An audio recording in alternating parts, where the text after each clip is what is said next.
point of pride for both himself and the city. You'd be wrong.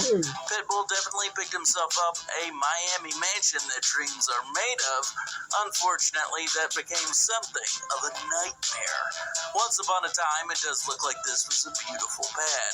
It looks spacious, with great bones, a sizable yard with a nice-looking garden, and palm trees covering the place. It's not hard to squint and see a beautiful home that he likely enjoyed a great deal. I mean, back then he did drop $850,000 on the thing.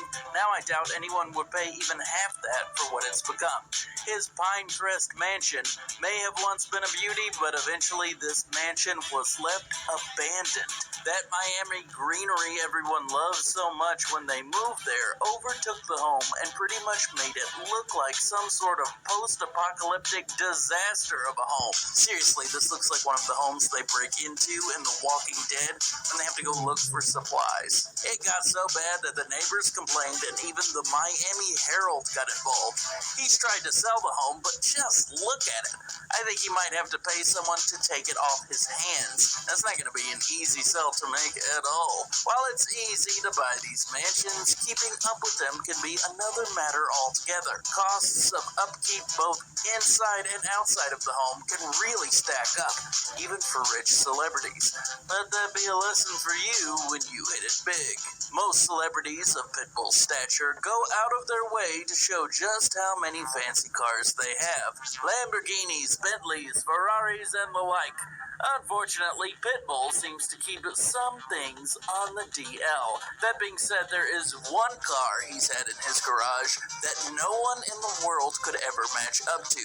I'm talking about his Mr. 305 edition Karma Rivero GS6. A normal Rivero has an acceleration time of just under 3.9 seconds and a surprising speed of only 125 miles per hour. Don't get me wrong, that's fast, but this car looks like it could hit 250. That's probably the point. Now, these rides normally go for somewhere between $80,000 and $90,000. The 305 edition of this car was specially decked out for Pitbull himself. Then it was actually given to charity for a celebrity auction, where it sold for a lot more than normal Riveros are worth. I'm talking like $700,000. Pitbull should have more special editions made. With that kind of markup, who knows how much his Mr. 305 Lamborghini Aventador could go for. Just saying, it would be a great idea.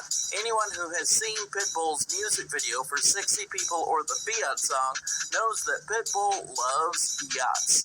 People believe this so much that they just naturally assumed that the yacht featured in the video was his. That would be the gorgeous Ariana, a yacht worthy of a rap video if ever there was one. This beauty is 164 feet long, can hit 16 knots, and can hold a crew of 12. While it is no doubt a great ship to party on or to take abroad, this awarded design is why it is worth a sizable $45.9 million. So that begs the question, does Pitbull actually own this yacht? Or is this another case of the internet blowing things out of proportion? Well, while he has been seen on this yacht both in and out of his music videos, I hate to tell you, Ariana is not Pitbull's yacht. That's kind of surprising, honestly, seeing as he made this yacht so famous that it is literally never mentioned without mentioning him first. You'd think he could throw less than 50 mil on it. You gotta admit, they did look so great together in the music video. Pitbull surprised pretty much everyone when he invested a good deal of money into buying his own sports franchise. No, not football, an NBA team, or even soccer. He got himself a NASCAR team. He's now a part of Team Trackhouse Racing. They race Daniel Suarez and are looking to buy out Chip Ganassi Racing by adding Ross Chastain to its driver lineup. While no official numbers have been released, it's safe to say that tens of millions have been spent on these deals. So what exactly motivated Pitbull to buy a NASCAR team of all things? I mean, he doesn't exactly seem like the NASCAR kind of guy. His answer was kind of weird. Evidently, he likes the story these races tell NFL and what it says about the human condition? Seriously, in his own words, he said, "In a time like we're living in right now, the most important thing is to let everybody know that there is only one race, the most important one, and that is the human race.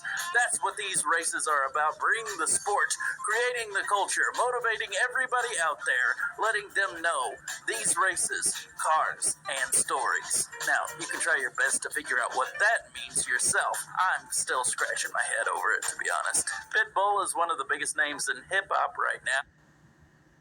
Starting today, anyone can monetize with ads.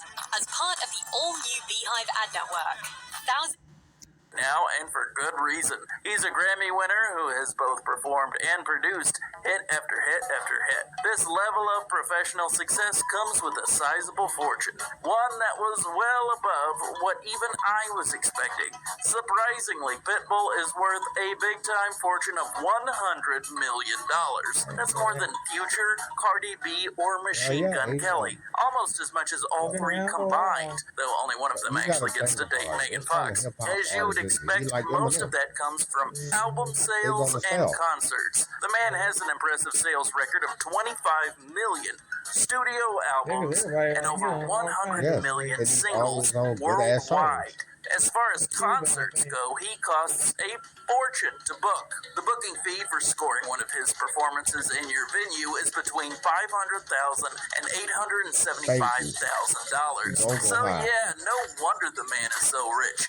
That's not even counting how much he scores for merch from these venues. According to him, he pulls in $13 million from merchandise and similar business deals. He officially sells all sorts of t-shirts, hats, and other things you'd expect. Then there are purchases that are just weird, like a Pitbull flag and a Pitbull fan club pin.